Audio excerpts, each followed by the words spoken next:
second. We're good. So finally at this point. So it's a little still very surreal for myself as well as my wife and our sons, and it's keep kind of pinching myself, thinking it's just a dream, and it's just it's amazing. As we sat last night at the house that we're currently renting, surrounded by family and friends, you know, it just a lot of thoughts running through my mind, and you know, I'm bouncing around all over the place as a lot of people do, just thinking about things that have happened in the past deployments. That, you know, this April, it doesn't seem like it's going to be 5 years, does it? Since my life, our life changed, and it, you know, I think back to my second deployment to Iraq. You know, leaving my wife, leaving a 4-month-old Dylan at the time, and everything just being so different, and never really knowing what's coming. And that's kind of one of the things that attracts guys like us that have been there to combat the chaos and the controlled chaos and everything else that goes with it. And it's everything kept coming back into my head, and was talking to people and my friends, my family, and everybody coming in, and then knowing that I was going to get to see a lot of folks today that were here for the Bill Brigade and Volunteer Day. There's an excerpt or a passage from one of my favorite books, and the book is Gates of Fire. For those of you not familiar with it, it's about the Battle of Thermopylae. Basically what the movie 300 was about. And the excerpt reads as such: "They have schooled us to scorn the life of leisure which this land of ours would bestow upon us if we wished, but instead to enroll ourselves in the academy of discipline and sacrifice. Guided by these laws, our fathers for 20 generations have breathed the blessed air of freedom and have paid the bill in full when it was presented. We, their sons, can do no less." I remember the first time that I read that passage. I was laying in my bunk in Iraq, and it really hit home with me. Having two grandfathers that had fought in 2 previous wars, my grandpa Atkins in World War II, my grandpa Travis in Korea, it meant even more to me. And that's why it's a privilege to get to know these gentlemen from the Marine Corps League, and my little brother over here, Mr. Monk Austin, you know, to get to spend some time with him, because these are the gentlemen that the history books are written about. And it's a beautiful thing to be able to share these experiences of meeting individuals like this with my sons, with my wife, you know, who you know is a Marine Corps veteran as well. And it seems like it kind of just all comes back, and it all makes sense. You know, just like General McHale said, I said at the Bill Brigade, if I knew what was going to happen April the 11th, 2009, when I stepped on those footprints, March 31st, 1999 at Parris Island, I wouldn't change a thing. I don't know very many guys that would change anything in their life, especially when you've been in some of the places that some of us have been in.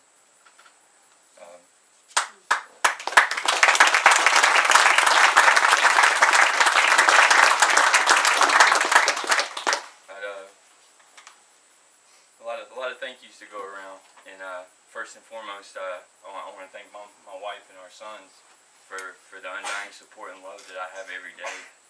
They truly keep me going. They truly keep me driven to be a good man, a good husband, a good father, and I'm truly blessed in that aspect of my life.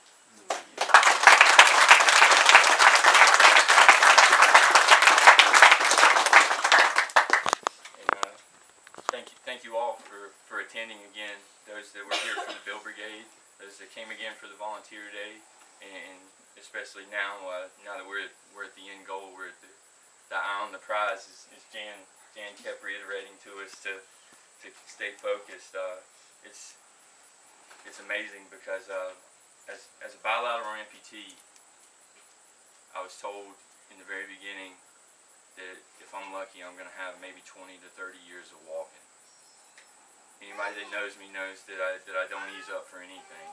So it may be my own fault if I shorten that, but the beauty of this home that Homes for Our Troops is so graciously decided to give to my family and I is that, you know, now I have complete and total independence of movement within our home.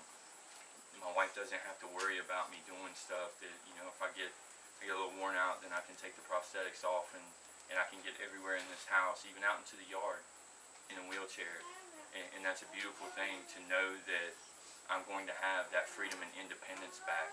And it means volumes to me, and it speaks volumes for the patriotism of our country, of this county, and everybody in this county that has taken us in with open arms and treated us like we were their own.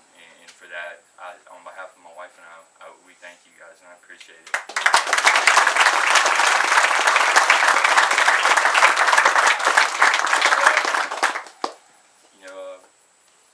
Thank you, Homes for Our Troops, for this opportunity in this home. I'd like to thank Mr. Jamie Oliver. He stuck with this project for probably a year and a half or so before we got to that Field Brigade point, maybe a little longer. And I thank you, Mr. Oliver and Highlander Construction, Mr. Ham for helping us get a finished product with Evolution Construction. It's a lot of hard work, and you guys busted your tails. And Daryl, I appreciate it, buddy. A lot of people worked on this house, and I'm glad that you all get to be here and see the finished product. It's awesome. It's a beautiful thing because you know, a lot of people don't get to know a lot of background. You know, I was fortunate enough to get to spend some time in some of the best units in the Marine Corps, being at 2nd Force Recon Company, 2nd Recon Battalion, 2nd Anglico. It's a good thing. You get to serve in some of the best units in the Marine Corps, but the beauty of that is you get to serve in the company of even better gentlemen, and that's part of what helped make me who I am and who I continue to be. And of course, you know, we can't ever forget our fallen. And I didn't realize it until Mike said it when we said a prayer before we came over here. Remember our law enforcement and fire and EMS guys. Today is actually the 1-year anniversary of Andrew Fox, correct, of his passing. So we need to remember those two because they're our first line at home, whereas, you know, those of us overseas were the first line there. I don't want to drag it out much longer. I know everybody's hungry, and you know, but we really appreciate everybody being here. It really does mean a lot to see a lot of familiar faces that were here before, and I really do appreciate it, and I know my wife does. And don't be ashamed to don't be shy. Ride down the road and pull in the driveway, knock on the door. You're probably gonna know what's going on there because you're gonna see these boys out in this yard running them up. So it'll probably kick off here shortly. Thank you all for coming. God bless you.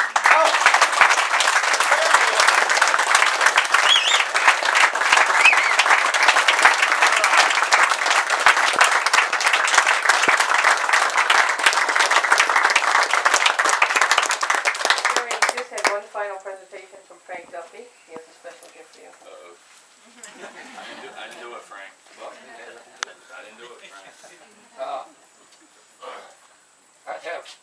Excuse me, I have something that was sent up here this morning, to give you, from a very patron individual. Thank you.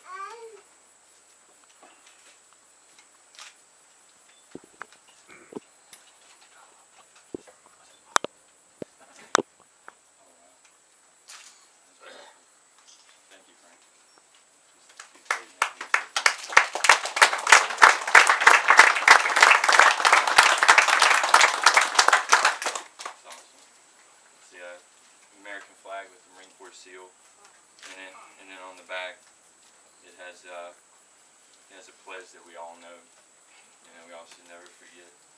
Thank you, Frank. I appreciate this. Appreciate that a lot. There's one other individual here. He don't wanna make no statement, I don't think. Fuzzy, where you at? Right here, but I don't wanna say nothing. I know. That don't usually happen, but I don't wanna say nothing. Fuzzy is from Martinsville. He has a lot of keychains made up for veterans.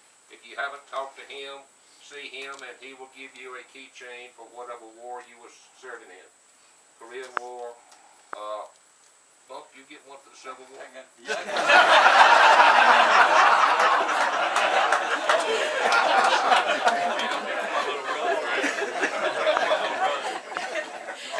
You can see about how our Marine Corps Elite meetings go. I mean, it's not just all serious, it's fun and games. Yeah, I will have to say one more thing. Jeremy and Chrissy are Marine Corps League members.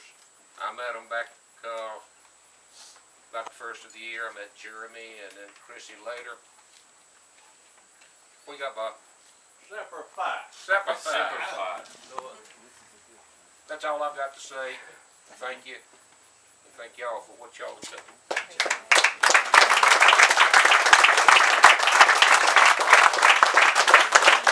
All right, everybody.